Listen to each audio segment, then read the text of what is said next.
नमस्कार मंडळी, तर स्वागत आहे तुमचं आपल्या नवीन व्हिडिओमध्ये।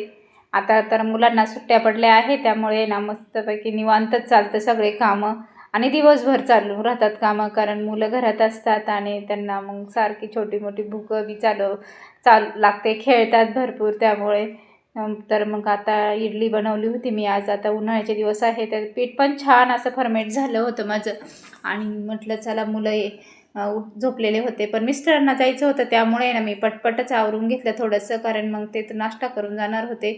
तर मग म्हटलं चला आता ते झोपेला आहे तोपर्यंत इडली बनवून घेतली होती। ती गरमच होती, कारण मिस्टरांची जाण्याची वेळ पण झाली होती, त्यामुळे मग मी गरमच ते बाहेर काढली, कारण मग म्हटलं ते जाणार नाही मग नाश्ता करून, तसं पटकन मग त्यांच्यासाठी मी काढून घेतल्या 4 इडल्या पटकन गरम असतानाच। आणि गॅसवर सांबार आणि चटणी पण झाली होती माझी मस्त तयार, कारण मुलं झोपलेले होते तोपर्यंत म्हटलं होईल सगळ्या गोष्टी। मग ते उठले की मग ते पटकन आंघोळ्या करतील आणि मग खातील। तर मग मिस्टरांसाठी थोडीशी गडबडीतच मी करून घेतलं ते ह्या गोष्टी।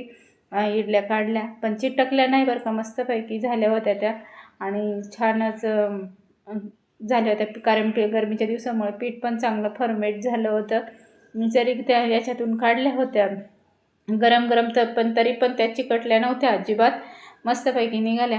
आणि मग म्हटलं चला आता मुलं झोपेले तोपर्यंत तर करून घ्यावं हे सगळ्या गोष्टी, जे नाश्त्याची तरी। आणि इडली सांबारचा म्हटलं तर किती पसारा असतो, भरपूरच पसारा पडतो आणि भांडेही भरपूर पडतात त्याच्यामध्ये, आणि फक्त नाश्ता म्हणायला असतो, पण जेवणाची पण एवढी भांडी पडत नाही, तरी एवढी इडली बनवली तर एवढा पसारा होऊन जातो। गरम गरम मस्त अशा इडल्या झाल्या होत्या, चिकटल्या नाही अजिबात।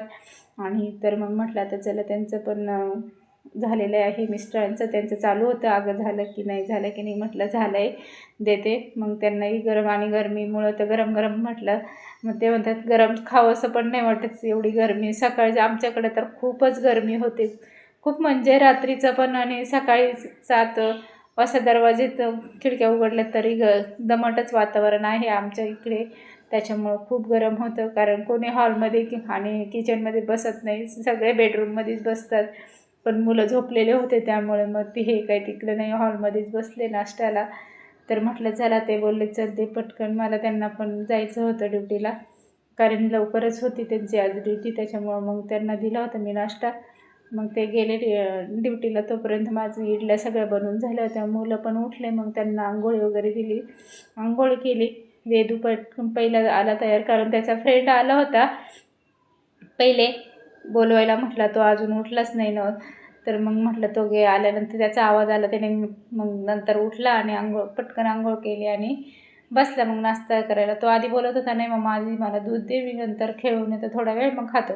म्हटलं नको, खाऊन जा, तो खेळायला गेला की येत नाही लवकर, मग त्यापेक्षा म्हटलं तू खाऊन गेला ना की मग मलाही टेन्शन नाही, आणि मलाही बोलवायला लागतं मग सारखं, खाऊन जा, नाश्ता करा। तर मग मी त्याला सांगत होते, तर आणि त्याची फेवरेट आहे इडली आणि सांबार, त्याच्यामुळं त्याला विचारत होते मी, आमच्या चालू होते गप्पा मारत, दोघं खात होतो नाश्ता। आणि सिद्धूचं तयार व्हायचं, त्याची आंघोळी बाकी होती, तो तयार होत होता, तोपर्यंत आमच्या दोघांचं झालं होतं। तर छान झालं मम्मा वगैरे, मला पुन्हा ठेव थोडंसं असं सांगत होता मला। तर मग तेवढ्यात मग सिद्धू पण तयार होऊन आला होता, पण त्याचं ताटं आणायचं मी विसरले, म्हणजे करायचं, त्याचं आंघोळच बाकी होती, म्हटलं होईल आमचा नाश्ता तोपर्यंत।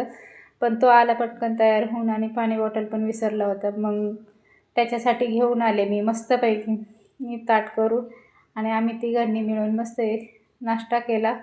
आणि मग म्हटलं आता हे दिवसभर तर भरपूर कामं पडलेली असतात, सुट्टीचा दिवस म्हटलं, मुलं घरात असले की भरपूर कामं असतात, त्याच्यामुळं मग मी ना मग म्हटलं आधी नाश्ता करून जेवण पर अगदी निवांतच होईल म्हटलं दुपारी 2 वाजता।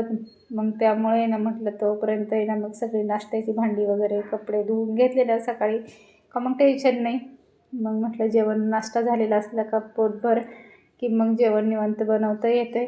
मग म्हटलं चला, कारण मग आम्ही तिघांनी मस्तपैकी नाश्ता करून घेतला, आणि मग नंतर आहे ना किचनमध्ये सगळं ठेवले, ताटं वगैरे उचलून, आणि जेवढं शिल्लक राहिलं होतं, कारण वेदू पुन्हा आला का थोड्या वेळाने लगेच मागेल, म्हणून मग मी जे राहिलं तेवढं शिल्लक काढून ठेवलं, आणि चटणी सांबार सगळं, आणि भांड्यांचं तर ढिगारा बघ, बेसिंग भरून एवढं बाहेर पण ठेवले ते ओट्यावर काही भांडे, एवढी भांडी पडली होती. फक्त इडली सांबार नाश्त्याचीच एवढी पडली. जेवण बनवताना पण एवढी पडत नाही आहे, पण एवढी त्याची पडली होती.